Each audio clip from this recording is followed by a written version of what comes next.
Muy buenas noches, bienvenidos a todos y bienvenidos sobre todo a nuestro invitado de hoy, un honorazo tremendo, Eduardo Garzón. Muy buenas, ¿qué tal? Muchas gracias. Muy bien. Bueno, vamos a hacer una innecesaria presentación, creo yo, en este caso, pero bueno, vamos a glosar un poco a nuestro invitado de hoy. Eduardo Garzón, profesor, fue en la Autónoma de Madrid, ahora en la Johns Hopkins Pompeu Fabra, doctor en Economía de Empresa, con una tesis sobre el saldo fiscal, cuestiones de déficit, superávit público, su relación con el ahorro privado, que creo que además es relativamente reciente, ¿no, Eduardo? Así es, de este mismo año, de febrero. Bueno, estás bastante a tope porque además publicas libro, tal que ahora mismo ha sido publicado en ACAL. Se titula La otra economía que no nos quieren contar, dos puntos, teoría monetaria moderna para principiantes, que es una de las cosas de las que más hablas en tu blog, en tu canal de YouTube, que, bueno, luego te preguntaré y lo citaremos Mm. convenientemente sobre tu labor divulgativa que combinas con la académica, pero yo creo que vamos a hacer un primer bloque de esta teoría monetaria moderna, que no sé si decir que está de moda o no, tú me dirás. Ujú. En España no mucho, pero en otros países como Estados Unidos o el Reino Unido sí que lo está. Desde luego, se habla mucho de ella. Comentábamos ahora off the record, pero se puede decir que ayer hubo dimes y diretes en redes sociales con cosas como la creación de dineros, la naturaleza de las del propio dinero. Entonces vamos a ir poniendo un poco las cartas sobre la mesa con esto de la teoría monetaria moderna. ¿Qué es? Así generalmente, superficialmente y simplificadamente, para divulgar un poco esta teoría. Ujú. Bueno, pues no es fácil ni rápido decirlo, pero podríamos avanzarlo comentando que la teoría monetaria moderna es un marco analítico. O sea, en realidad no tiene por qué ser una teoría, porque suena algo muy grande, una teoría así con mayúscula, pero sí podríamos definirla como un marco analítico, como una serie de herramientas teóricas que te sirven para aproximarte a la realidad económica.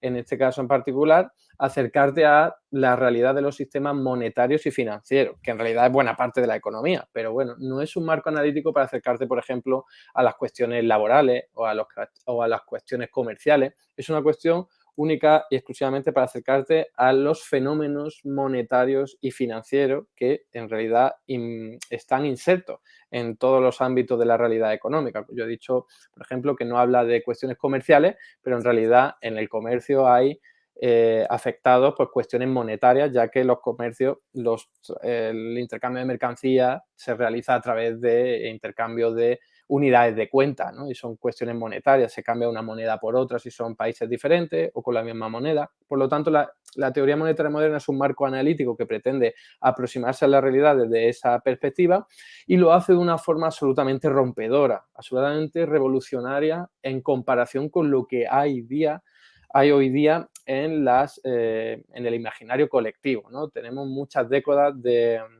teoría monetaria convencional, ortodoxa, que todo el mundo tiene inserto en su mente, quiera o no, porque es lo que nos han enseñado en las facultades de economía, es lo que vemos en las películas de televisión, es lo que vemos en las televisión, pero en alguna tertulia televisiva o de radio, etcétera, etcétera. Y en realidad, como digo, esa es una visión que está muy interiorizada en nosotros mismos y que, por ejemplo, yo hasta hace muy poquito tiempo también la tenía interiorizada y que la teoría monetaria moderna rompe con ella y además de una forma bastante sorprendente, con lo cual está servido el debate, porque ya puedo avanzar que incluso yo cuando empecé a descubrirla, al leer, por ejemplo, el libro de Warren Mosler, de los 7 fraudes capitales inocentes, estaba pensando yo, o como me chirreaba tanto lo que leía, decía, o me están engañando, o esta persona está diciendo tonterías en el propio libro, o me han estado engañando durante toda mi vida de formación como economista. Y bueno, tras mucho indagar, mucho investigar y mucho leer, llegué a la conclusión de que era la segunda de las dos opciones. Es decir, que lo que había estado yo aprendiendo no era bueno, no era lo que necesitaba para aprender o entender la realidad económica, sino que la teoría monetaria moderna lo explicaba y lo explica mucho mejor. Y todavía sigo en esas, intentando a su vez que otras muchas personas pues al menos conozcan la teoría monetaria moderna. Mi idea no es convencer a toda aquella persona que se acerque, sino que Ujú. al menos la conozcan, que ya es mucho, porque la gente la suele caricaturizar, simplificar y Mucho. vienen a decir que, bueno, que la teoría monetaria moderna es algo así como crear dinero, sin más, cuando en absoluto es así, ¿no? Por lo tanto, creo que poder hablar de la teoría monetaria moderna a través de vídeos, a través de un libro, creo que ayuda en esa labor divulgativa. También soy miembro de una asociación que se dedica a divulgar la teoría monetaria moderna. Como me preguntabas antes, ¿está de moda? No, pero la idea es ponerla de moda, al menos en nuestro ámbito, en el Estado español, porque en otros sitios como Australia, como Reino Unido, como Estados Unidos, se habla mucho de la teoría monetaria Mm. moderna. Bueno, citas muchas cosas interesantes. Habrá tiempo de llegar a esta labor de divulgación. También querría preguntarte por algo que has citado, que es la ortodoxia económica que se enseña en la academia, ¿no? Incluso la ortodoxia de la crítica de la ortodoxia, que probablemente también podamos hablar de eso. Pero bueno, ya llegaremos allí. Tienes toda razón cuando dices que es algo, en principio, un poco contraintuitivo. Te saca mucho del marco en el que todos hemos sido educados. Em, por eso yo, a la hora de plantear la entrevista, planteé mis dudas también a algunos colegas economistas. Quiero agradecer públicamente a Juan Serrano y a Javier Fanjul, economistas y profesores de economía, algunos consejos que me dieron. Pero yo, desde mi posición de historiador, quedé bastante sorprendido por el concepto del dinero y la breve historia que te decía que te iba a pedir y que no te molestara extenderte un poquito, porque se le da al Estado un papel central en la historia del dinero. Estamos acostumbrados a esa secuencia, no me quiero extender, del trueque al intercambio de metales con un valor intrínseco, al intercambio de una moneda referenciada a un metal con un valor intrínseco, y aquí parece como que le dais la vuelta totalmente a este esquema. Cuéntanos un poco en qué consiste esta visión. Pues fíjate, es, como decías, contraintuitivo lo que se enseña en la teoría monetaria moderna, pero añadiría yo lo siguiente, que una vez se entiende bien y se lee y se investiga y se asimila, es capaz uno de decir que es mucho más intuitivo que lo que nos han enseñado y que de mucho más sentido común. Pero como nos cuesta mucho desaprender lo que nos han enseñado para poder luego inculcar y poder introducir otros conocimientos, pues claro, cuesta muchísimo. Con el tema del dinero, quizás esto último que he dicho no se vea tan claro, porque en realidad la historia de siempre, la ortodoxa, es muy intuitiva, es muy fácil de entender. Tanto es así que se utiliza en algunos dibujitos animados como de Disney, El Pato Donald o incluso en algunos capítulos de Los Simpsons. Es decir, es una historia que no hace falta ser economista para entenderla. Otra cuestión es que esa historia sea verídica o sea real o sirva para explicar la realidad. Y me voy a explicar. La teoría ortodoxa fue, en cuanto a concepción del dinero, fue desarrollada sobre todo, bueno, inicialmente por Aristóteles, luego por Adam Smith y luego un poco más tarde por Karl Menger, pero estamos hablando de edades comprendidas entre, bueno, el siglo III antes de Cristo y el siglo XX con Karl Menger. Pero la clave de todo esto es que en cada uno de esos tres momentos no había desarrollado investigaciones arqueológicas muy profundas sobre el origen del dinero. Entonces, lo único que podían hacer estos economistas, los que he mencionado, economistas o filósofos, era intuir, deducir cómo se había originado el dinero, porque no tenían pruebas, porque no había investigaciones arqueológicas que te dieran alguna pista. Es muy difícil saber lo que ocurrió en la prehistoria, pero en realidad los arqueólogos sí van intentando captar algunas pistas. Pero eso no lo hacían los economistas como Adam Smith o Karl Menger, sino que simplemente deducían. El propio Karl Ujú. Menger lo reconoce, dice, esta historia de que primero hubo trueque y luego se inventó el dinero como una unidad de equivalencia para superar los inconvenientes del trueque, es un razonamiento lógico, que no hay ninguna prueba empírica de que fue así, pero es lógico porque nos suena intuitivo, como decíamos, ¿no? Primero la gente se está intercambiando cosas, luego cuando ve que eso es muy difícil y muy complicado, pues se inventa una cosa o elige una cosa con la cual hacer los intercambios equivalentes, ¿no? Y por lo tanto, tantas cosas es una cantidad determinada de ese equivalente general.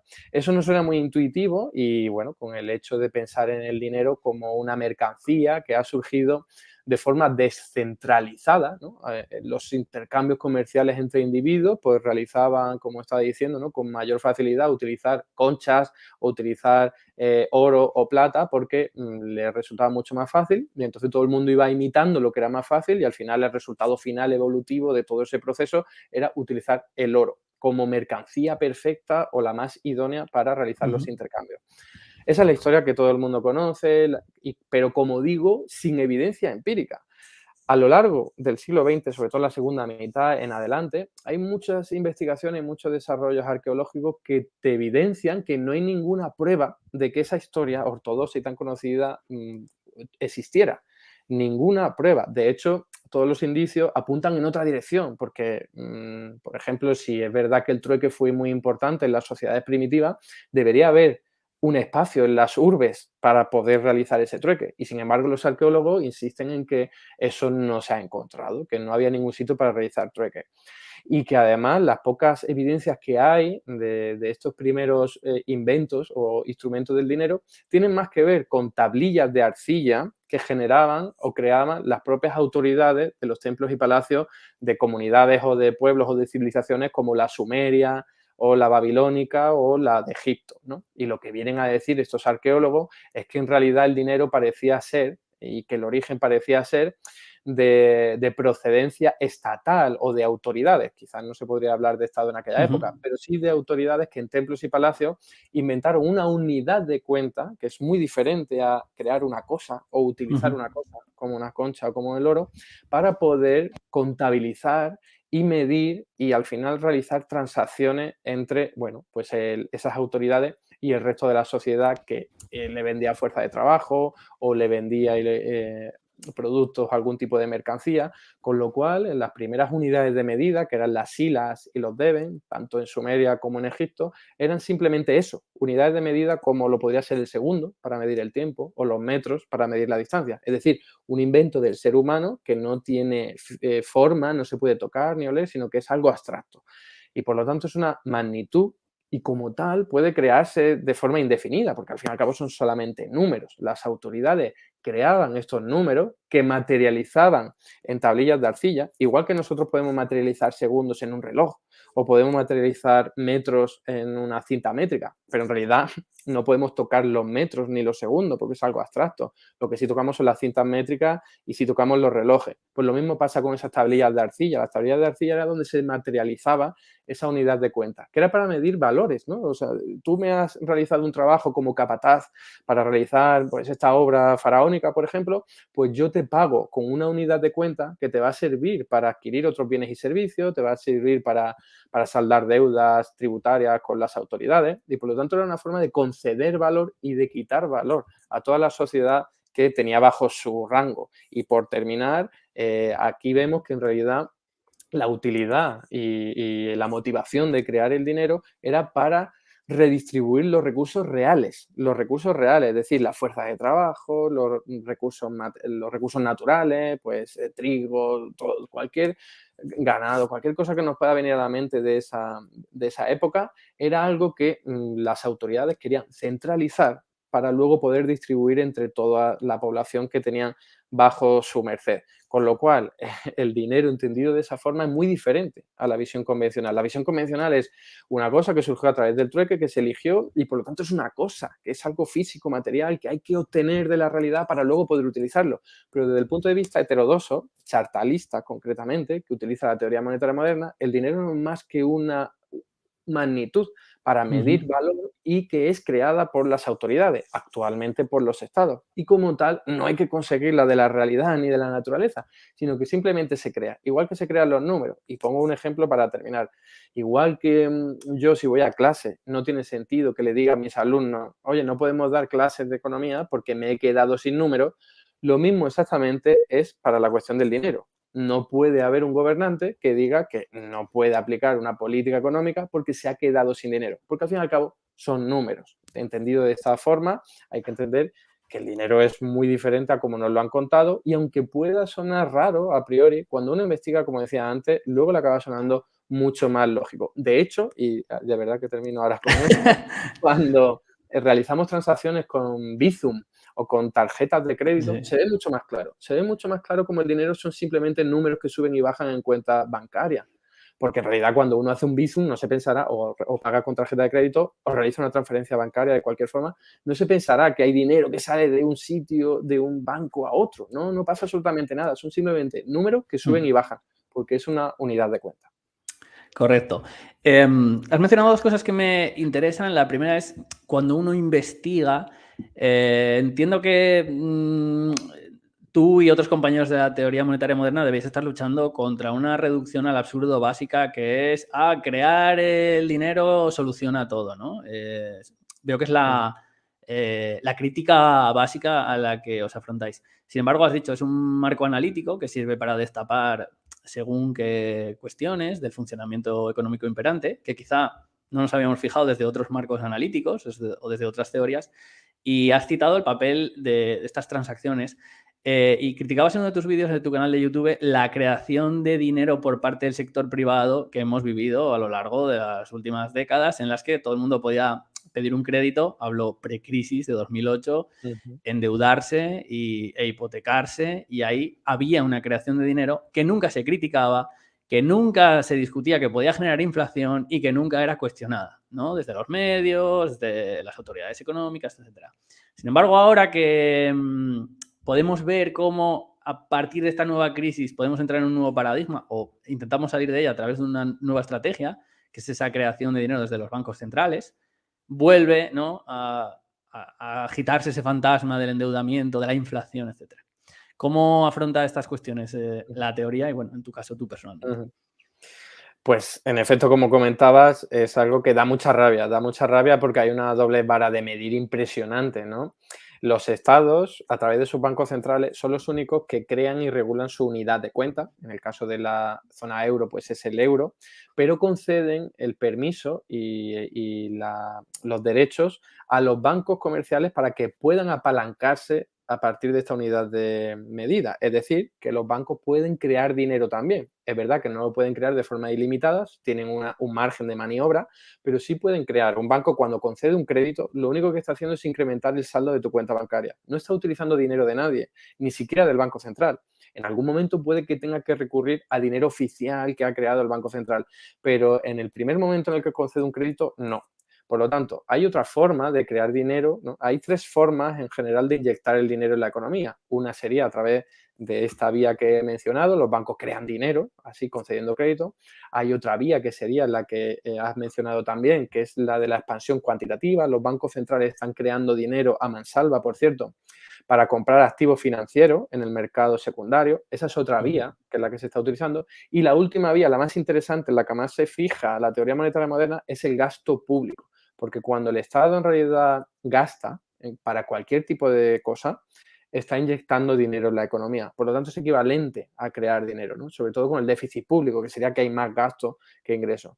Por lo tanto, hay una doble vara de medir porque la teoría ortodoxa, que creo que en buena medida no se da cuenta, ¿no? Que no es una cuestión de que sean perversos o que ni siquiera de que sean tontos, sino de que utilizan un marco analítico que no sirve para explicar la realidad, se piensan que los bancos no crean dinero o que si lo crean, pues no es importante, etcétera, etcétera. Pero la realidad es que sí, que cuando los bancos crean dinero, cuando conceden créditos, mejor dicho, están creando dinero.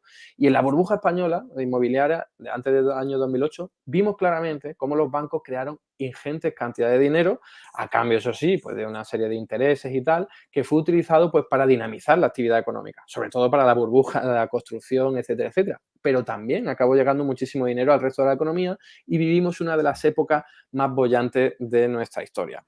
Pero nadie decía nada, claro, nadie decía esto va a generar inflación, que no hubo una inflación preocupante, quizás sí en el ámbito de la construcción inmobiliario, pero era algo evidente porque era donde iba a parar todo ese dinero. Y en cambio ahora que, bueno, se utiliza una medida heterodoxa, que no es la preferida por la teoría monetaria moderna, que sería esa expansión cuantitativa, esos bancos centrales creando dinero para inyectar en los mercados financieros. Pero aún así venían a decir, en el año 2008, 2009, 2010, cuando todo esto empezó, decían, eso va a generar muchísima inflación, va a ser el caos, va a ser hiperinflación. Esto era el cuento de todos los días y no ocurrió. No ocurrió para nada y ahora toda esa gente está callada, claro, ahora vendrán con otras historias, pero la realidad es que su marco analítico no sirve para explicar la realidad. Y lo que propone la teoría monetaria moderna es dar un paso más allá, es decir, que no se cree el dinero, como hoy día está ocurriendo, para inundar los mercados financieros, comprando bonos públicos, comprando también activos del sector privado, sino para financiar políticas públicas que particularmente beneficien a los más necesitados. Eso es lo único que dice la teoría monetaria moderna, que para decirlo de forma fácil y que se entienda, sería crear dinero para crear puestos de trabajo con un nivel de salario mínimo para aquellas personas que no puedan trabajar y quieran hacerlo, ¿no? Entonces es muy diferente, es un cambio de visión radical. A eso también dicen, eso crearía inflación, etcétera, etcétera, pero se olvidan o no quieren hablar de que los bancos crean dinero y esa inflación les da igual, o ese riesgo de inflación, porque al final nunca surge. En nuestras sociedades tan desarrolladas la inflación es muy difícil que aparezca por el lado de la demanda. Hoy día estamos viendo que la inflación está aumentando, pero es claramente por el lado de la oferta, porque hay muy poca capacidad productiva ha sido deteriorada por culpa de la pandemia para dar salud o dar cobertura o dar capacidad, ¿no? Dar demanda, cubrir, mejor dicho, toda esa demanda que ha surgido con la recuperación después de la pandemia.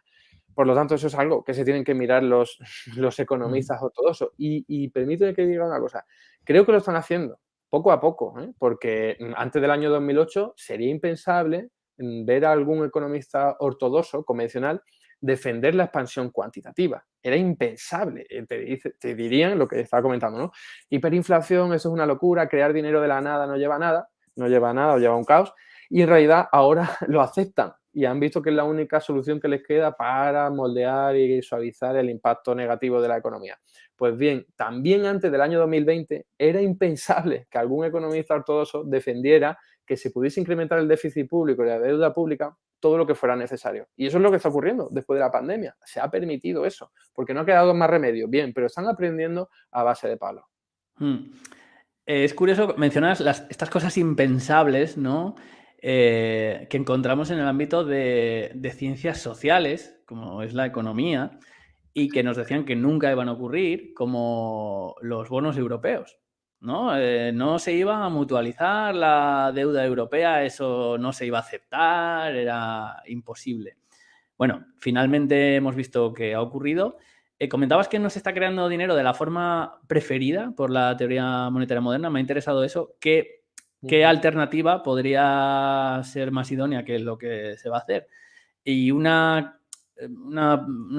corolario a esto, de los fondos que le corresponden a España, encontramos, que además son para una transición energética y ecológica, etcétera, encontramos a grandes empresas ya situadas, ya se han puesto los primeros de la fila para recoger esos fondos, habiendo sido y siendo todavía los que más contaminan, pero bueno, entendemos que es lógico porque son los grandes actores económicos pero cabría mencionarlo. ¿Cuál sería esa forma más idónea para la teoría monetaria moderna? Pues mira, la forma idónea es lo que se conoce como trabajo garantizado, porque ya he comentado que hay básicamente tres formas de crear dinero. Una son los bancos privados concediendo crédito, que es la habitual. La segunda sería los bancos centrales creando dinero para comprar activos, que es que esto siempre es algo muy difícil de entender, pero son títulos de cobro que hay por ahí. Hay gente que tiene un título y dice, yo dentro de un año cobraré, o me devolverán lo que puse, ¿no? Pero llega el Banco Central y te da el dinero de inmediato, ¿no? Entonces no tienes que esperar un año a que te devuelvan tu dinero, sino que en ese mismo momento el Banco Central te ha quitado el título, te lo ha comprado, en realidad, tú has tenido que estar de acuerdo, y te da ese dinero que tú ibas a recuperar dentro de un año. Por lo tanto, es como adelantar el dinero que ibas a tener y eso genera dinero en las cuentas bancarias. Pero claro, en las cuentas bancarias de la gente que tiene bonos públicos, que son una minoría de la población, se concentra sobre todo, y no solo bonos públicos, también activos de empresas que se concentran en los fondos de inversión, en los grandes bancos. Entonces vemos cómo ese dinero se mueve solamente en el circuito financiero. Esta es otra explicación de por qué no acaba generando inflación, porque apenas sirve para comprar bienes y servicios. Y la tercera vía es la de la política fiscal, la que yo decía, cuando un Estado, cualquiera, tenga soberanía monetaria o no, es decir, pueda crear su dinero o no pueda, cada vez que tiene déficit público está incrementando el saldo de las cuentas bancarias de la economía privada, tanto de empresas como de familia. Esa es la vía preferida de la teoría monetaria moderna. que no debería asustar, pero este es otro tema del que podríamos hablar, ¿no? Que la gente, déficit público es un error, no sé qué. No, es una vía de creación de dinero y es una vía tan legítima como la de crear dinero a través de la concesión de crédito o como la de la expansión cuantitativa, ¿no? Los bancos centrales creando dinero para la compra de activos.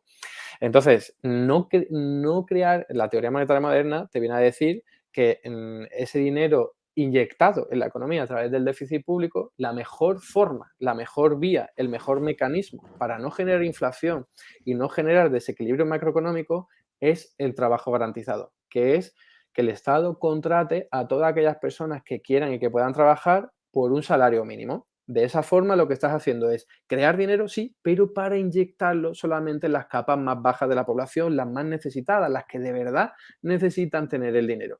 No es la típica política keynesiana, la del plan E del año 2010, que lo que se hizo fue dar dinero a las empresas relacionadas con la construcción para que a su vez contrataran a gente, con lo cual estaba regando la economía de dinero y eso tenía tensiones inflacionistas. Si tú en vez de regar la economía lo que haces es poner unas, pues eso, gotas, ¿no? Vas inoculando el dinero allí donde más se necesita, que es la gente desempleada, evitas esas tensiones inflacionistas. Y lo que estabas Un comentando, inciso, ¿eso es una ventaja que puede tener frente a la renta básica? sí, sin duda alguna desde mi punto de vista. Esto también es muy cuestionable, Ujú, pero yo creo claramente que la renta básica universal peca de regar la economía con nuevo dinero o con dinero extraído a través de otra fórmula tributaria, da igual, ujú. y está regando la economía en general, o sea, está dando, aunque en el peor de los casos estaría dando al 80% más pobre de la población, es decir, al 20% no, porque le daría la renta básica, pero luego le quitaría más dinero con impuestos. En cambio, un trabajo garantizado es mucho más de médico cirujano, ¿no? Una operación quirúrgica que va a darle dinero allá donde se necesita. Entonces las tensiones inflacionistas se relajan. Y lo que quería decir era que los planes estos de la reconstrucción de la Unión Europea son un poco estos planes keynesianos, de grandes masivos a los que hemos hecho referencia, ¿no? El dinero se moviliza, que se crea también, en buena medida se crea por el Banco Central Europeo, para canalizarlo a través de las empresas que ofrezcan proyectos de innovación, no sé qué. Bueno, ya sabemos que hay poco control, que llegan grandes empresas que, bueno, que son las típicas, las más cercanas a los gobernantes de turno, pero el problema no es tanto ese como que en realidad puede que genere una actividad que no sirva para contratar a personas que hoy día están desempleadas, sino que a lo mejor sirva para realizar un proyecto que encima, como comentabas, puede seguir contaminando, puede que no tenga utilidad, ¿no? Eso es un problema.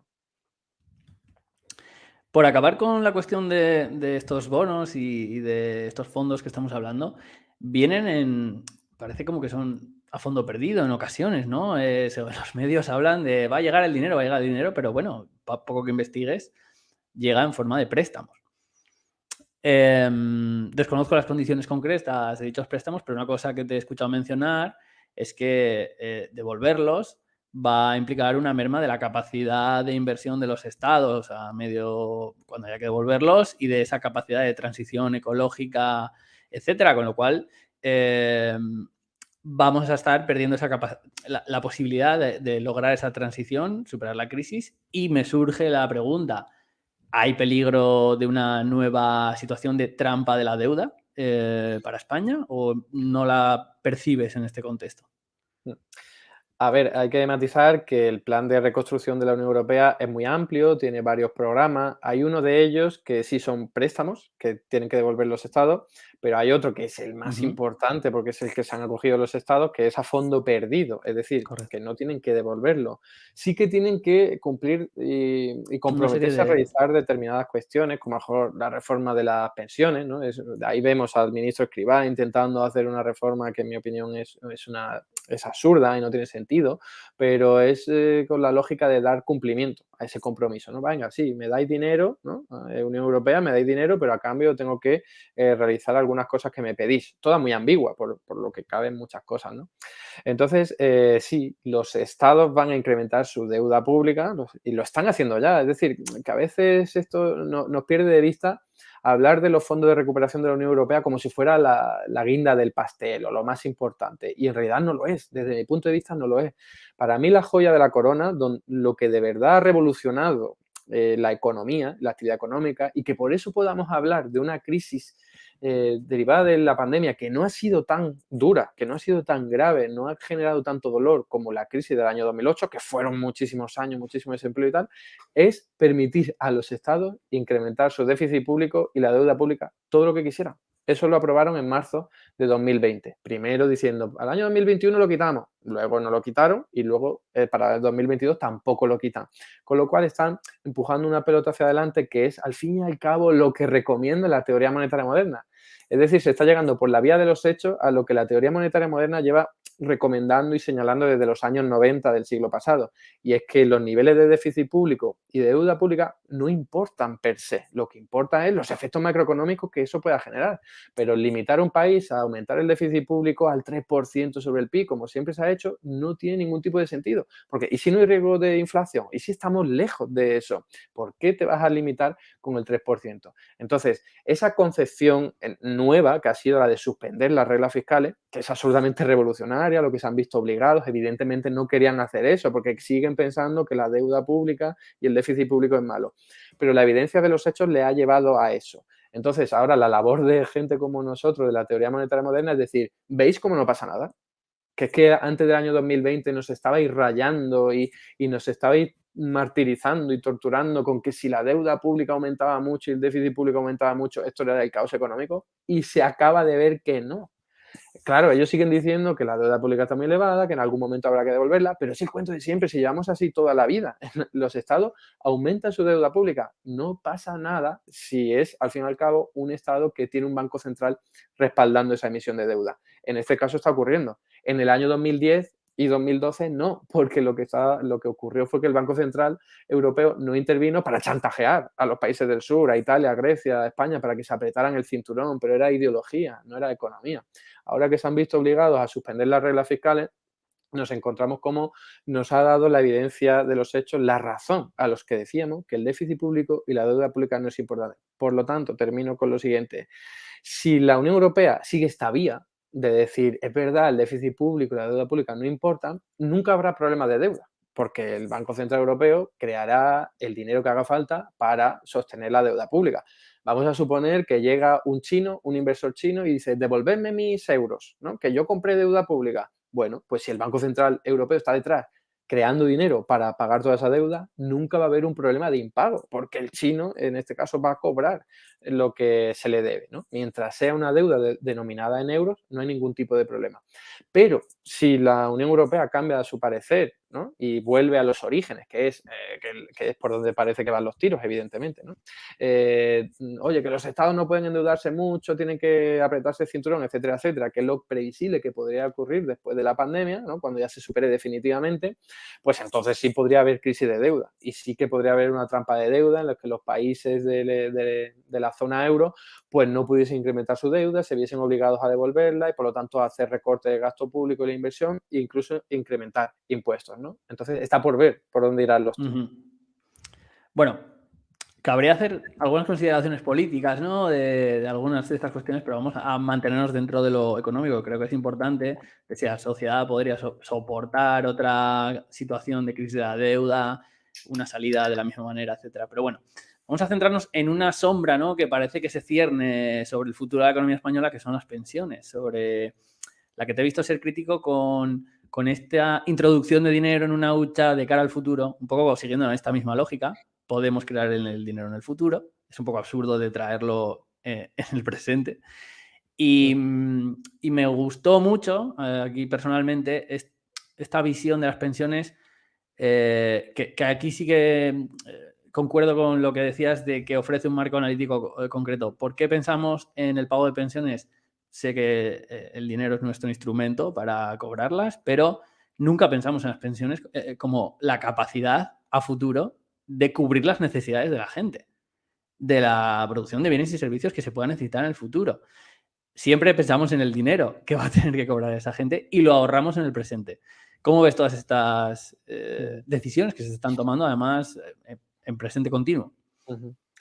Sí, es uno de los temas en los que se ve más claramente cómo la teoría monetaria moderna chirría con los planteamientos teóricos, no solo que utilizan los economistas de derecha, por así decirlo, sino incluso con los economistas de izquierda de toda la vida, ¿no? Porque los sindicatos y economistas de izquierda han estado a favor de llevar a cabo, de aprobar esta reforma de las pensiones que ha iniciado, ha promovido el ministro Escrivá, que consiste, por decirlo rápidamente, en que todos los trabajadores pagan un poco más en cotizaciones sociales y, por supuesto, las empresas mucho más para almacenar todo ese dinero durante 10 años en la hucha de las pensiones y que así haya más dinero en el futuro para pagar a los pensionistas cuando se jubilen, los baby movers, ¿no?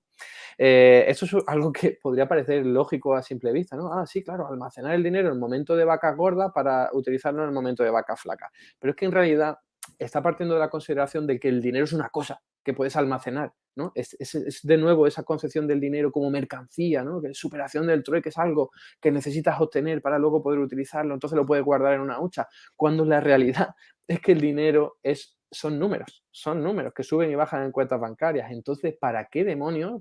Porque puedes crearlo a libre voluntad. Y se está haciendo, que es lo importante, que se han creado billones con B de euros y de dólares y de yenes y de yuanes, que es una maldita barbaridad que no nos lo podemos ni imaginar, para intentar reactivar la actividad económica, pero lo hacen en el mercado secundario, lo que comentaba antes, ¿no? Ahí sí vale crear el dinero a mansalva, ¿no? Ahí sí, a expuertas, que los inversores financieros hagan su negocio, que luego compren viviendas y las pongan en alquiler, con lo que eso empuja al alza los precios de la vivienda, de compra y de alquiler, que eso es lo que ha explicado, que haya muchísimo dinero moviéndose en ese ámbito, ¿no?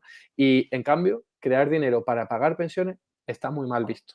Es una locura, es una cuestión ideológica. ¿Por qué sí crear dinero para rescatar a bancos o para dárselo a los inversores financieros, pero no para pagar una parte de las pensiones? Que no se está diciendo que todas las pensiones se paguen con creación de dinero. Si es que en realidad, y vamos a pensarlo bien, ya se está haciendo eso. Porque la seguridad social no tiene suficiente ingreso para pagar los gastos de hoy. Y lo que hace es recibir una cantidad de dinero por parte de los presupuestos generales del Estado. Pero es que el Estado tampoco está recaudando todo lo que gasta. Se está teniendo que endeudar, que es, al fin y al cabo, creación de dinero por lo que estaba comentando antes. Como hay un banco central detrás respaldando esa deuda, pues no hay problema. Por lo tanto, hoy día ya estamos pagando parte de las pensiones con creación de dinero. Lo que pasa es que no lo ven, no lo entienden. Piensan que eso es endeudamiento que proviene del dinero de algunos inversores privados, cuando en realidad no. En realidad es inyección de dinero también. Por lo tanto, la respuesta a este asunto desde la teoría monetaria moderna es: no te preocupes por ahorrar dinero ahora, si no tiene sentido. No tiene sentido que ahora estemos empobreciendo un poco a los trabajadores y a los empresarios para pagar las pensiones del futuro. Cuando haya que pagar las pensiones del futuro, pues ya te preocuparás de lograr la financiación correspondiente. Recuerdo que el dinero es un invento del ser humano, hoy día se están creando billones de euros, se podría crear para eso también. Lo que sí hay que preocuparse, y ahí es donde está el desafío del sistema público de pensiones y el envejecimiento de la población, es lo que comentabas. La pregunta no es: ¿tendremos suficiente dinero en el futuro para pagar las pensiones de nuestros baby boomers? Porque la respuesta es claramente sí, porque el dinero se crea a voluntad.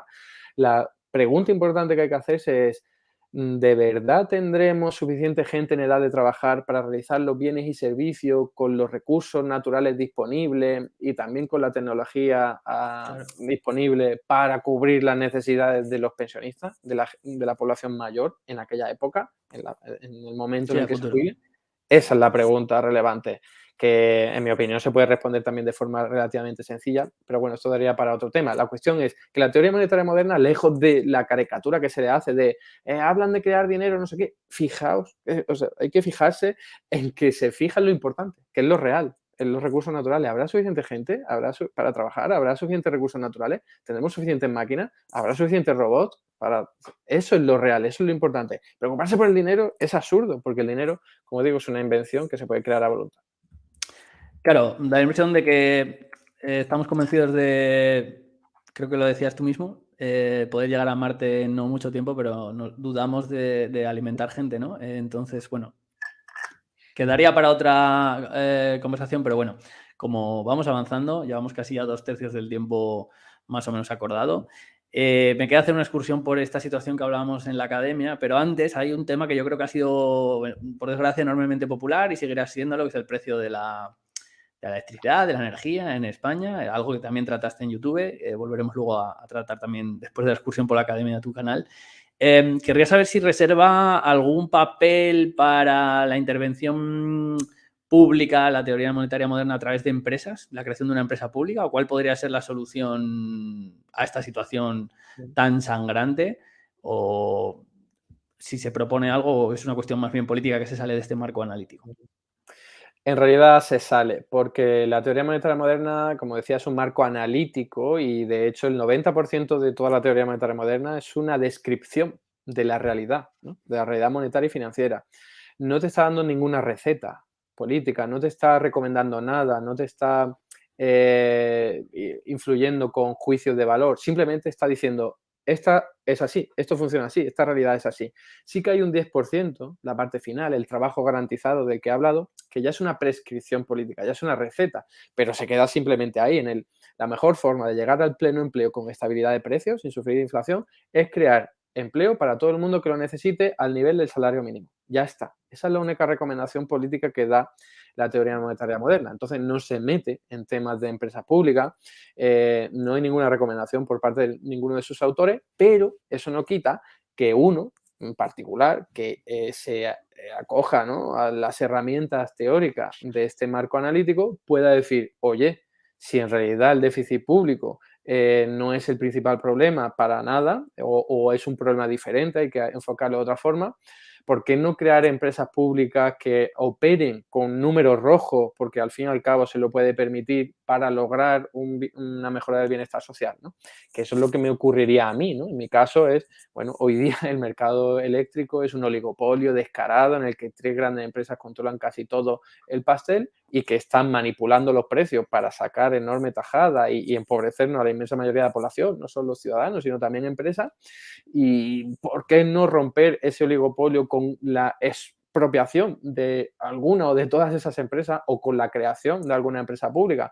La pregunta o el problema de dónde vamos a sacar el dinero no va a ser un problema, porque según la teoría monetaria moderna no hay ningún tipo de problema a la hora de financiar eso. Así que sí, es una forma, ¿no?, de la teoría monetaria moderna, son herramientas que se pueden utilizar de una forma u otra. Termino diciendo que Milton Friedman, que era un economista absolutamente liberal, de los más reconocidos, utilizaba planteamientos que eran muy similares a la teoría monetaria moderna. Así que es que en realidad incluso la derecha o economistas liberales pueden valerse de la teoría monetaria moderna para llevar a cabo sus políticas. Recuerdo un comentario muy bien valorado en un canal, en un vídeo del canal de Juan Ramón Rayo, que es un economista liberal por antonomasia, que decía, Juan Ramón, no critiques tanto la teoría monetaria moderna porque a los liberales nos puede venir bien. Y es que es cierto, y es que es un marco analítico que puede venir bien para cosas de las que yo a lo mejor no estaría de acuerdo, pero es verdad que la teoría monetaria moderna, desde mi punto de vista, te empuja un poco, sobre todo con el trabajo garantizado, a realizar políticas que sean más socialistas, más de izquierda, ¿no? Bueno, aquí aprovecho este feedback que me dieron algunos compañeros para plantearte un dilema, ¿no? Y luego comentarte algo que yo creo que estos profesores de economía, etcétera, me han manifestado que están de acuerdo con algunas cosas que te han visto decir y que yo les he transmitido. La primera es esa crítica que se hace quizá desde la izquierda, ¿no? Desde lo que yo llamaba la ortodoxia de la heterodoxia, que quizás son los postulados marxistas. La crítica básica es, al final, los instrumentos en los que se puede apoyar la teoría monetaria moderna son los de un sistema que no se va a dejar modificar. Esa es una cuestión más política que económica, pero ¿hay algún tipo de trabajo o simplemente hay que trabajar políticamente para que esos instrumentos se puedan utilizar con otro fin diferente al que han venido desempeñando hasta ahora? Está muy Pregunta bien que hilado. sé que es probablemente irresoluble, ¿eh? Si lo pudiéramos Sí, resolver, sí, igual ya no estábamos aquí. por supuesto, pero yo te doy mi opinión porque es una pregunta muy hilada con lo anterior de lo que estábamos hablando, y es que como la teoría monetaria moderna es un marco analítico, pues puede utilizarse para un montón de cosas. Para lo que se utiliza mayoritariamente es para recomendar el trabajo garantizado, que en absoluto es revolucionario, que no es la expropiación de los medios de producción, no es la conquista del socialismo, ni mucho menos. es simplemente que la gente que hoy día quiere trabajar y no puede hacerlo, lo haga en unas condiciones dignas, que no es poco, ¿no? O sea, yo como miembro del Partido Comunista, pues te diría, me parece insuficiente, no sé qué, Mm. vale, pero ya es un avance considerable en comparación con lo que hoy día tenemos. Pero yo voy más allá y hay partidarios de la teoría monetaria moderna, entre los que yo me incluyo, que creemos que podemos utilizar la teoría monetaria moderna para llegar mucho más allá, para no solo quedarnos en pleno empleo, estabilidad de precios, que ya es bastante, como decía, sino incluso para cambiar la forma de concebir la economía y superar este sistema económico capitalista.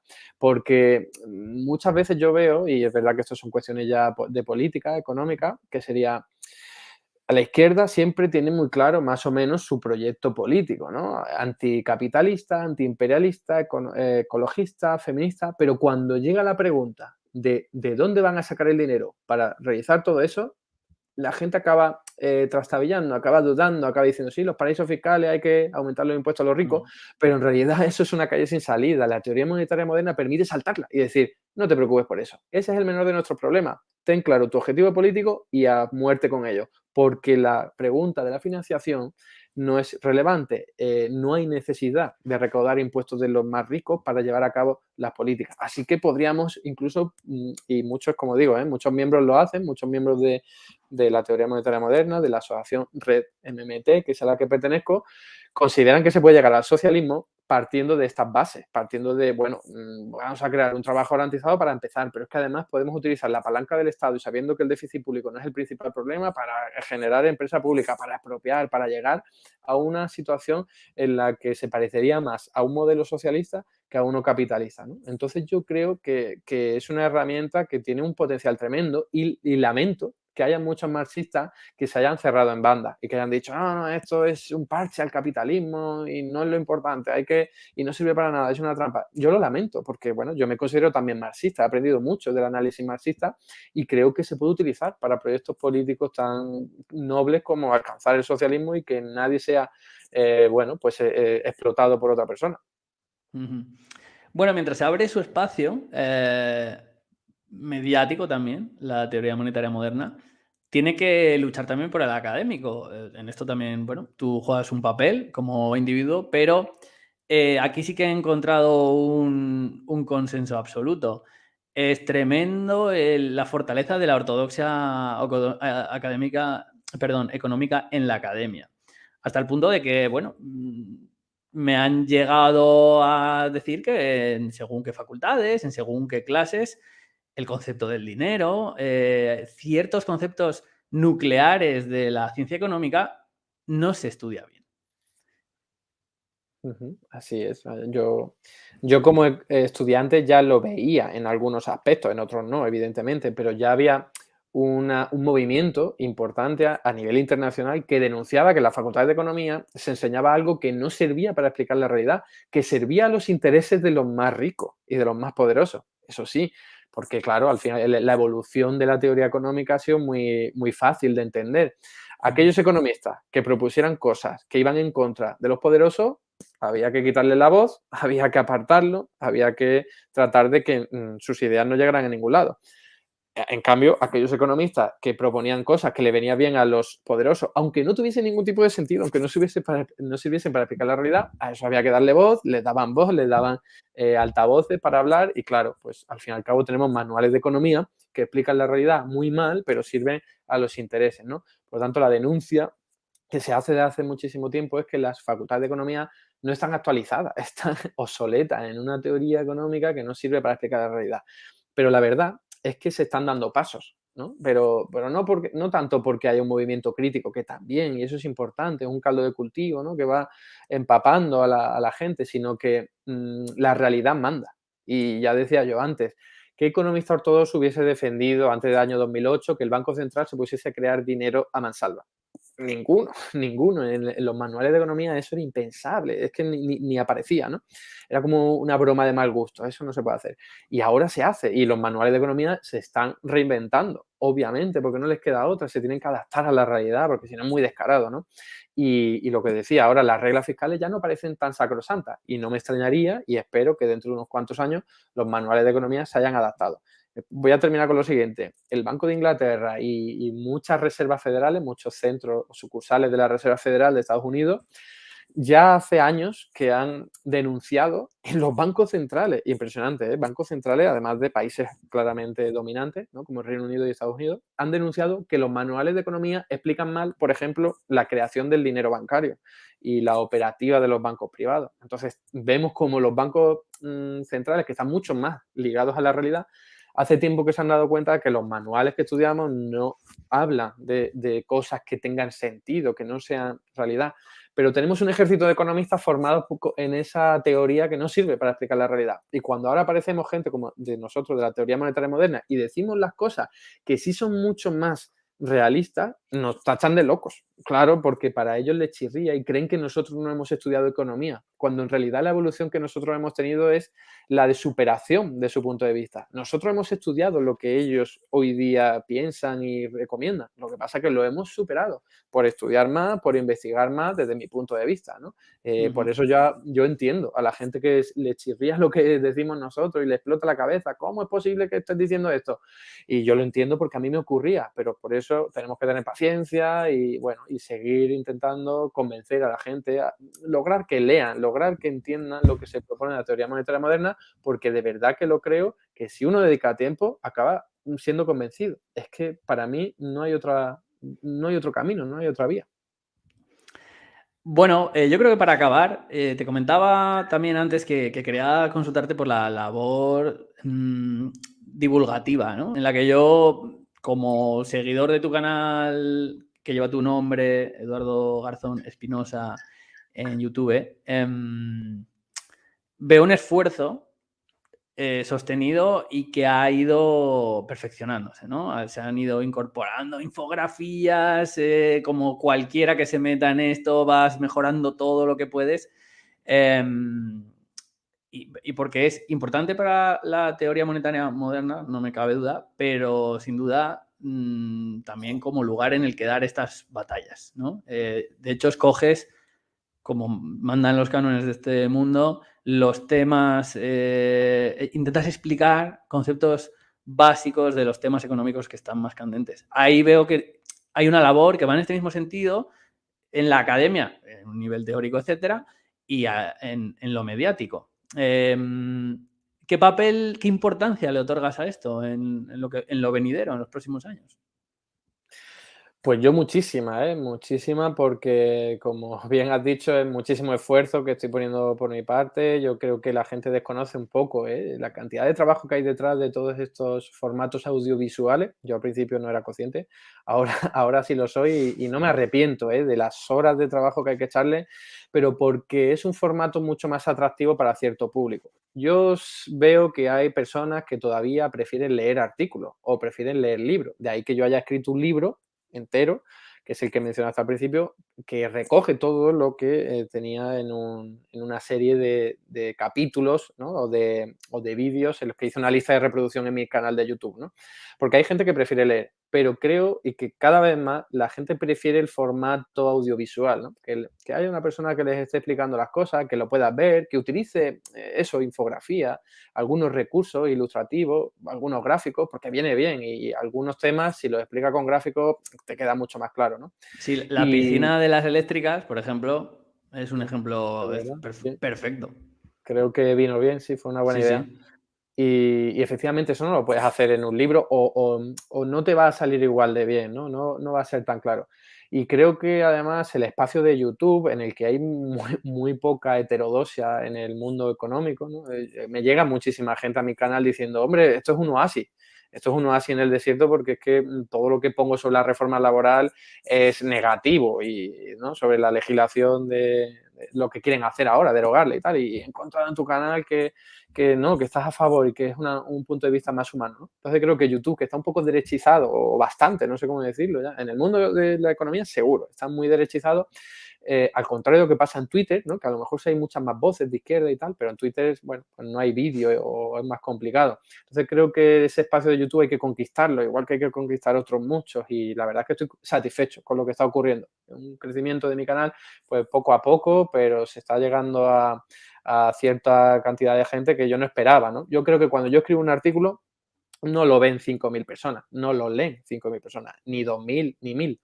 En cambio, cuando publico un vídeo, sí lo ven todo ese tipo de personas. Puede llegar incluso a más de 5.000. Tengo algunos vídeos que tienen casi 30.000 visitas. Eso para mí sería impensable en una charla o en un artículo. Y lo más importante, aparte de ese formato, que es un repositorio. Y eso me parece Sí, sí. crucial, porque yo tengo muchísimos artículos en mi página web que han quedado al olvido, muchísimos artículos en periódicos importantes que también, que no ni yo me acuerdo.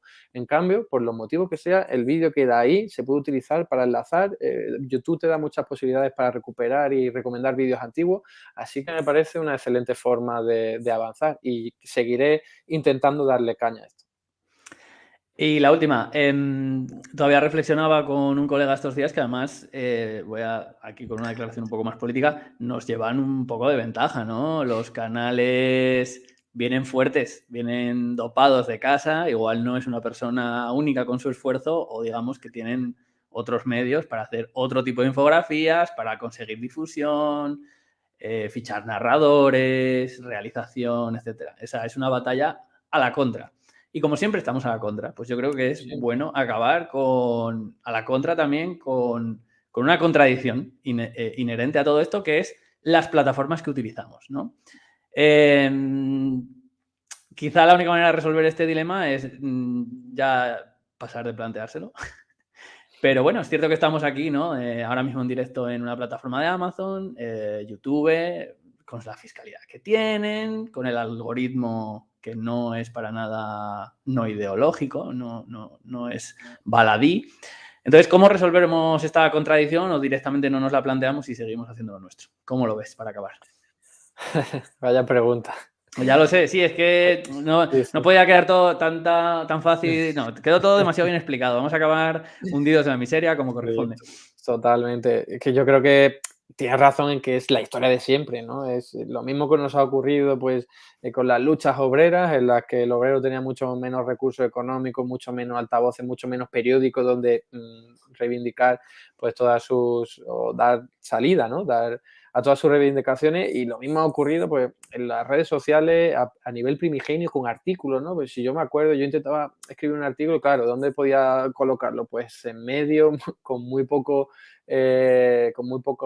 pues eso, muy poca difusión, con muy poco alcance. Entonces, es la historia de siempre. Cuando, en cambio, a los economistas, por hablar de mi ámbito, ¿no? De derecha, a eso se les da de todo. Recursos, tienen recursos, se les da espacio mediático. A mí me han llevado a algunos debates televisivos, algunos programas prime time con muchísima audiencia, pero siempre ha sido para pelearme, para dar espectáculo, ¿no? Para pelearme con el economista de derecha, con el economista liberal. Yo no aparezco hoy con una pizarra explicando las cosas como un experto económico. A mí me llevan para pelear. A mí y a otros economistas de izquierda o heterodoxos, ¿no? Entonces, es el juego de siempre. Quien tiene el poder va a hacer lo posible para que no salga adelante las ideas subversivas y tal. Y en YouTube pasa lo mismo y se ve claramente cómo es posible que algunos canales tengan tantísimo recorrido, tantos recursos, tantas publicaciones con el trabajo que exige todo esto, ¿no? Y por hablar de algo y dar un poco de luz a esto o de esperanza, he visto hoy una iniciativa de UGT hablando de democratizar a los espacios de los youtubers o de los streamers, ¿no? No sé muy bien cómo, o divulgadores, y era muy interesante, ¿no? Porque bueno, se denunciaban los algoritmos que existen y se intentaba concienciar de que hay que buscar espacios alternativos, ¿no? ¿Cómo buscar los espacios alternativos? Eso no lo he encontrado en ese vídeo, no sé si hay proyectos por ahí, yo la verdad es que los desconozco y en cualquier caso, aunque los haya o aunque se creen, va a ser muy difícil que se pueda alcanzar el mismo nivel de cobertura y de alcance que los medios, bueno, pues esto, ¿no? Los dominantes que vienen siendo desarrollados por empresas, mmm, pues grandes empresas que ya sabemos qué tipo de principios tienen. Bueno, pues mientras encontramos un terreno de juego más propicio, pues si solo queda luchar y jugar el partido en este, pues Hay que dar batalla donde sea, eso está aquí claro. seguiremos, correcto. Así que yo creo que ha quedado bastante bien. Ojo, 1 hora 10 y algo segundos, yo creo que es imposible precisar más. Así que, como ya hablamos de economía, todo queda, el activo y el pasivo queda saldado, ¿no? Muchísimas gracias, Eduardo Un Garzón. Ha placer, sido gracias a vosotros. un placer enorme y bueno, hasta la próxima. Muy bien, hasta la próxima. Un saludo a todos. Buenas noches.